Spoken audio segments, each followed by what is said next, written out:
Ed Gonzalez, Harris County Sheriff, joined here by several of our leaders. We have Lieutenant Bruce immediately to my right, Lieutenant Vinegary, and then Lieutenant Cook as well to my left. Very horrific situation out here, very tragic.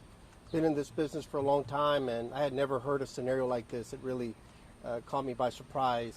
What we have right here is we have an apartment unit. It appears to be where 3 juveniles were left abandoned pretty much. I'm told they range in ages from 15, 10, and 7 years old. They've been here for an extended period of time.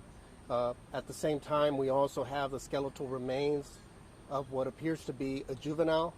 It appears to have been there for also an extended period of time. We don't know how long. That'll be part of the forensic investigation. We don't know the exact age, but we anticipate again that it's the skeletal remains for a juvenile. And other than that, right now, it's just very preliminary information. We're trying to identify next of kin to determine exactly what's happened and how we got to this point. But again, a very horrific set of circumstances.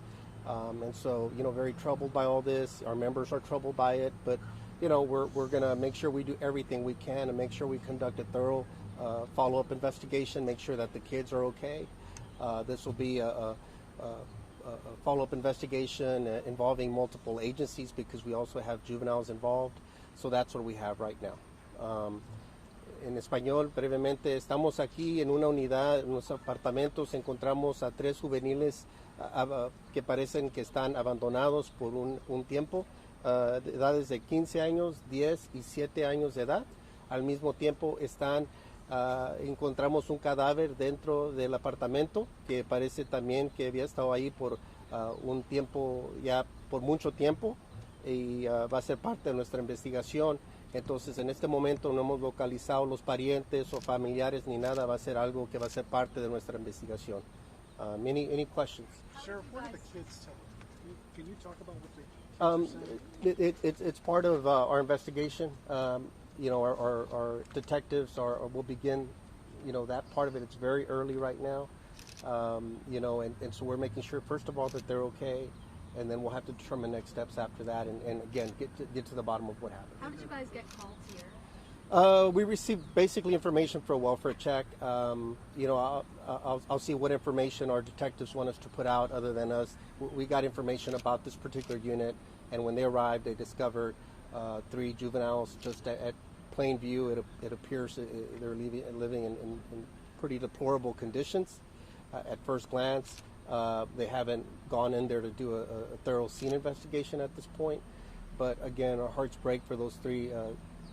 They're still children, and so for the one that has passed away. When it comes to the parents, where does your investigation stand on that? Very early right now. That's why we'd like to identify who are the parents, adults, next of kin are, just so we'd like to know exactly what we have here. We, in our experience, it's always best to not speculate and just let the investigation take its course. But very disturbing sets of circumstances. So we definitely want some answers for these children. Were these children able to leave the apartment? Were they locked in, or? I haven't been told that they were necessarily locked in. But that age, it appears that they were basically fending for each other. Which is very sad. Again, we have a 15-year-old, a 10 and 7, and I think the older sibling was basically doing the best he could to take care of the others. And again, the deceased one or the skeletal remains, we believe at this point it's going to be another juvenile, possibly a sibling that passed away, and it appears the skeletal remains have been there for an extended period of time. So, just connecting all the dots at this point, it seems that they were in there while the body was deteriorating. Was there a reason that 15-year-old didn't call 911, or have you guys figured that out? We haven't gotten that far as access to phones or, that they seek help or not. We don't know what happened. And the body, was it invisible? Was it in, where was it located? Could you see it? The body was not concealed to my knowledge. So I don't think the body was necessarily concealed. It was just in the apartment. I don't know exactly where. Do you believe that the deceased, the remains that you found, that they're all siblings, that these are all from the same family?